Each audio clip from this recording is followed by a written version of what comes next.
Let the record reflect the witness answered in the affirmative. I now recognize myself for questions. I want to start by showing a video that tells the story of what was going on in the Trump White House on election night in November of 2020. Do you remember where you were on the night of the election, November the 3rd? I was at the White House. You know where specifically over the course of that night you spent your time within the White House? There was an event that was organized in the residence, so I moved between the residence, a room sort of off the residence where some family members were. I take it the president was upstairs in the residence. He was upstairs. We were kind of on the first floor, so not upstairs with mostly with Ivanka and her brothers and a couple other people who'd be coming in and out. Can you just describe the atmosphere? What were people expecting that night when you got to the White House? I think that there was, typically for people who show up there on election night, it's going to be a self-select, more positive environment. I think people were a little bit nervous, not knowing what was going to happen with the red wave or the red mirage as the debate was being carried out. The Fox News Decision Desk is calling Arizona for Joe Biden. That is a big get for the Biden campaign. Arizona's called. Do you remember that? I do. What do you remember happening where you were when Arizona was called? There was surprise at the call. Who was surprised? Most everyone in the room. Were you being one of them? Yes. Did that shift the atmosphere or the attitude in the White House? Completely. How so? Can you describe that?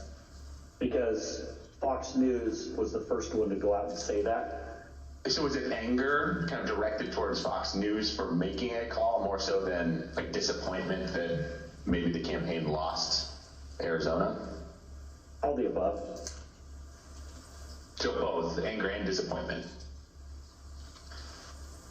Both disappointed with Fox and concerned that maybe our data or our numbers weren't accurate.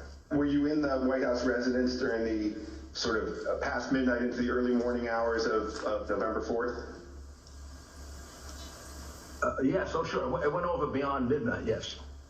Do you remember Rudy Giuliani being at the White House on election night and into the early hours the next morning? I do. What do you remember about when he came?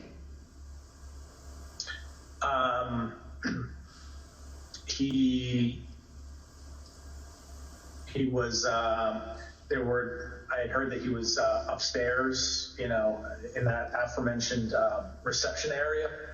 And he was looking to talk to the president. And it was suggested instead that he come talk to several of us down off the map room.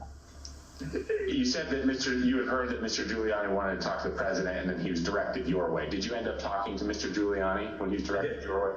I did. What was that conversation? A lot of conversations were directed my way. A few of us, myself, Jason Miller, Justin Clark, and Mark Meadows, gathered in a room off the map room to listen to whatever Rudy presumably wanted to say to the president. Was there anyone in that conversation who, in your observation, had too much to drink?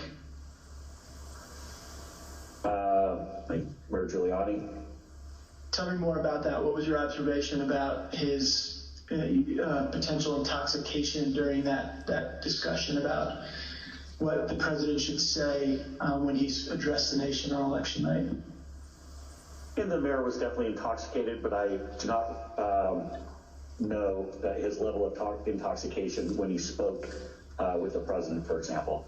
Were you part of any discussions with the people I mentioned, Mr. Stepien, Mr. Meadows, or anyone else, about whether the president should make any sort of speech on election night? I mean, I spoke to the president. They may have been present, but President spoke to the president several times that night. There were suggestions by, I believe it was Mayor Giuliani, to go and declare victory and say that we won it outright. It was far too early to be making any calls like that. Ballots were still being counted. Ballots were still going to be counted for days. And it was far too early to be making any proclamation like that. I remember saying that, to the best of my memory, I was saying that we should not go and declare victory until we had a better sense of the numbers. Okay, can you be more specific about that conversation, in particular what Mayor Giuliani said, your response, and then anybody else in the room's response? I think effectively Mayor Giuliani was saying, we won it, they're stealing it from us, where'd all the votes come from, we need to go say that we won, and essentially that anyone who didn't agree with that position was being weak. What was your view at the time as to what he should or shouldn't say?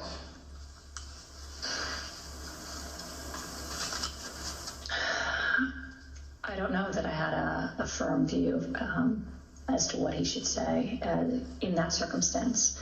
The results were still being counted. It was becoming clear that the race would not be called on election night. My belief, my recommendation was to say that votes were still being counted. It's too early to tell, too early to call the race, but we proud of the race we ran, and we think we're in good position, and we'll have more to say about this, the next day or the next day, whenever we had something to say. And did anybody who was a part of that conversation disagree with your message? Yes. Who was that? The president disagreed with that. I don't recall the particular words. He thought I was wrong. He told me so, and that they were gonna go he was gonna go in a different direction. This is a fraud on the American public. This is an embarrassment to our country. We were getting ready to win this election. Frankly, we did win this election.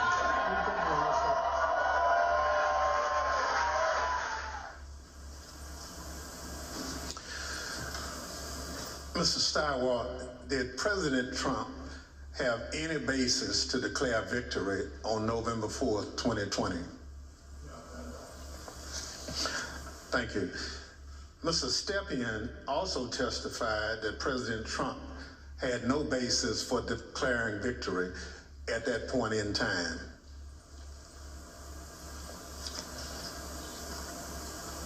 My belief, my recommendation was to say that votes were still being counted.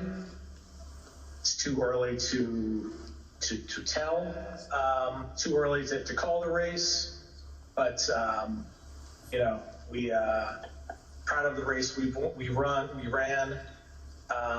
and we think we're in good position, and we'll have more to say about this the next day or the next day, whenever we had something to say. Thank you. Mr. Stirewalt, after the votes were counted, who won the presidential election of 2020? Joseph Robinette Biden Jr. of the great state of Delaware. Thank you. That's the bottom line. We've had an election. Mr. Trump lost, but he refused to accept the results of the democratic process. Pursuant to Section 5C8 of House Resolution 503, I now recognize the gentlewoman from California, Ms. Lofgren,